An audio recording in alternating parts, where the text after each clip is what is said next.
million ways to die. Choose one. Walk with me, hold my hand and let me lead you. I take you on a journey and I promise I won't leave you until you get the full comprehension. And when you do, that's when the mission or survival becomes your every thought. Keep your eyes open, cause you don't wanna be caught.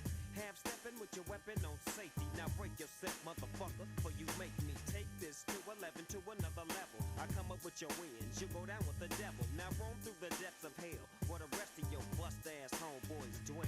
Well, okay, this video I am going to try to mess with your head. I am telling you that I am going to try to mess with your head. Stay with it. See if you can see what I am doing with your thought process and work it out for yourself. I'll even be nice. I'll show you what I'm doing. Here we go.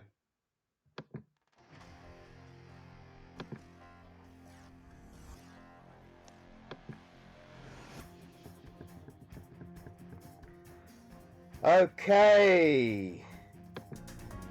Here we are in the final 5 kilometers of the Tour de France stage 17, and we've got this mountain climb and we've got just 5 kilometers to go. And when will that break come from the peloton? We've got this uphill section now where the lactic acid is really starting to burn these athletes. Every pedal, every up and down of that pedal is going to become hard work. And now we've got spectators on the side of the road that's going to create an obstacle. And is that going to cause a crash? Are these people going to get in the way of this race that we're going to see at the end of this stage? So we're into the closing stages now. The pace is starting to climb. They're climbing up the hill. They're climbing up the hill. The burn is there. The burn is there. When are we going to see that break come? When are we going to see it come? And we've got these variable conditions. They're nearing the top of this hill. They're nearing the top of this hill, and when they get there, then we're going to see the downhill section. But once again, we've got spectators here on the left-hand side. Are they going to interfere with what's happening? Are they going to interfere with what's happening? Okay, we're over the crest of the hill, and this is where the speed picks up, but that danger increases because there's a big drop off to the left-hand side, and this is where the peril becomes. What we don't want to see at this stage is any of these riders to pick up a puncture, because that's going to create a huge crash, and then the whole thing could come crashing down, and we could see a freak winner of this event. But as you can see, the crowd are going crazy. Once again, there's more obstacles to avoid. And then we're going through the tight section where the buildings are. This is the jeopardy. This is where it is all going to decide the victory of this Tour de France stage. And this could affect the outcome of this entire race. But what they've still got to actually encounter is the section where it's variable light conditions as they go through the forest section. It's going to mess with their eyes as they go through there, where they're not necessarily going to be able to see the road and any undulations or any stones that they hit. And that could cause a rider to come off their bike and into the trees and end up getting seriously injured because of the dangers of that. So what are we going to see? We've now got just 1 kilometre to go. Are we going to see a sprint finish? Are we going to see a break coming from this peloton? Is it going to result in a photo finish? Well, I pressed pause on the screen recorder as opposed to pause on the video, because I'm going to just show you what I'm doing here. So what we do, we'll put the pause on that one. We'll go back to this one. We'll go back to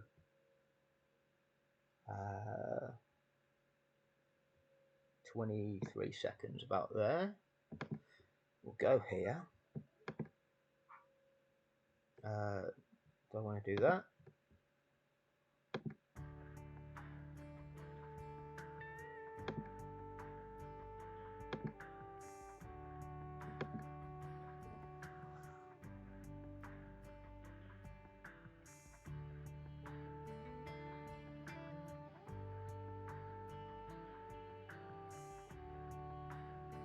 What an incredible day. That is absolutely stunning scenery and gorgeous weather. Wouldn't you just love to be there? Hopefully we'll get a good view of that lake soon, because that is absolutely stunning.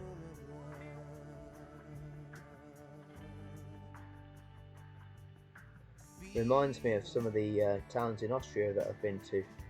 Some of the incredible mountains and ski resorts they've got over there. Absolutely stunning.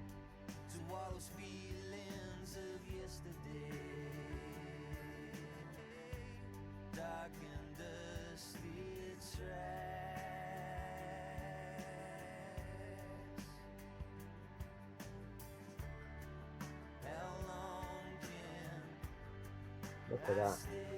That's absolutely incredible, isn't it? The mountains and the lake.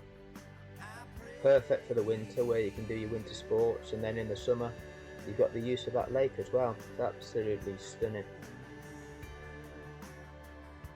Kind of reminds me like when they do the Tour de France and they have a crash within the last 5 kilometers, and you know, basically it neutralises racing, and all of the peloton end up just cruising over the line because they can't race after pole position, and they all get awarded with the same time in effect. Yeah, this is absolutely beautiful. Looks like a gorgeous day. So many people out and about in the fresh air, in the countryside. Stunning scenery, stunning countryside, and just what an idyllic way to spend your time.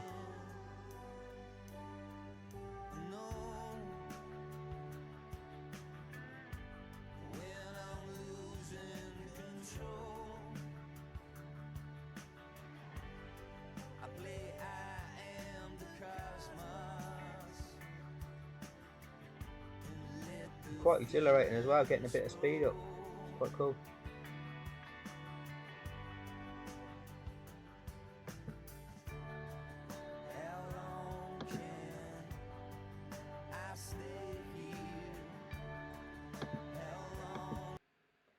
Right, so let's have a look again. So what have we got here?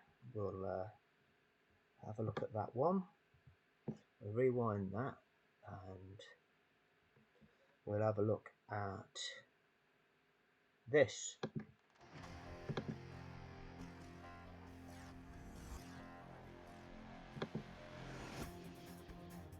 So, crowd full of people, a room full of people. How do people react to certain things? Verstappen is absolutely desperate to get over this on that soft compact tyre. We're going to have one lap of racing to decide the championship in 2021. Hamilton has the advantage. Verstappen has the faster, fresher tyres, and we've got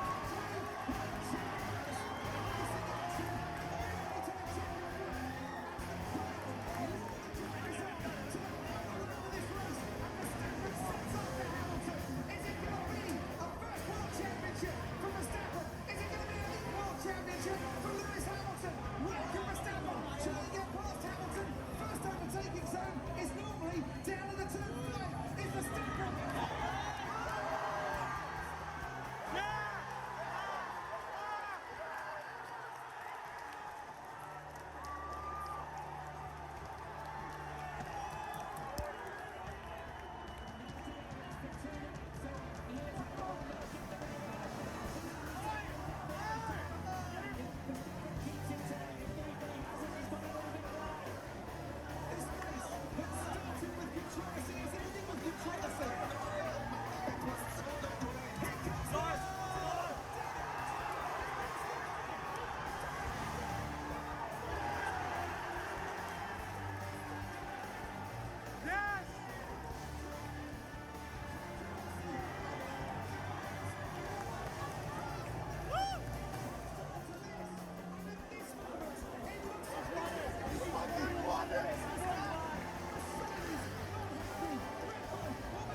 Again, I'm not very good at which button I'm pressing. When I should be pressing pause on YouTube, I'm pressing pause on screen record. So we'll get rid of this one here, hit pause on there.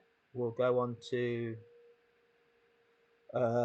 this one, and let's see if they're going to allow me to play it. What have I done there? Wrong one.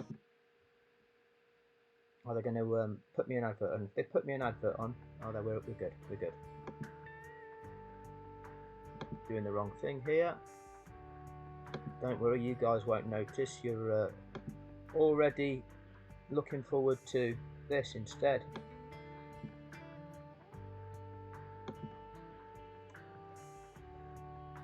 So we're what's happened in the final stages of the season-ending Abu Dhabi Grand Prix is that one of the cars has crashed on track, which has caused a safety situation. Which what they have to do, they have to bring the safety car out to basically slow all them cars down, and then cars then get gathered up, and they all end up forming this like snake behind the safety car. But that enables the safe situation for the marshals to go on track and remove that car, and then they have to make sure that there's no debris on the track and the crash barriers are okay. And once they've done that, what they have to do before they can go racing again is, if cars have been lapped, they release those cars and give them a lap with which to try to catch round the back of the pack, because what that does, that restores the race order to the correct race order, and the same gaps are between each driver. That's the only way of ensuring that restart of that race is fair to everybody. But this needs to be achieved so that in order to actually have a race after this crash, those released cars have to be released on lap 56, so that lap 57 can be the mandatory safety car lap, so that lap 58, which is the last lap of the race, can be a racing lap. If the track's not clear so that those lapped cars can be released on that lap 56, then what happens is this race has to finish behind a safety car. So that's what you, the global audience of 108 million people, I'm just explaining that to you so that you actually understand the rules of the sport and what's going on here. But what it's likely to be, it's likely that you'll see a safety car finish, because the way that this clean-up operation is, as you can see at turn 14, this clear-up operation doesn't look like it's going to be possible to release these lapped cars in time, so that they're released before the end of lap 56. And if that's the case, it's going to be a safety car finish. But what you're going to see is Lewis Hamilton create history and become an 8-time world champion. You were here to watch it.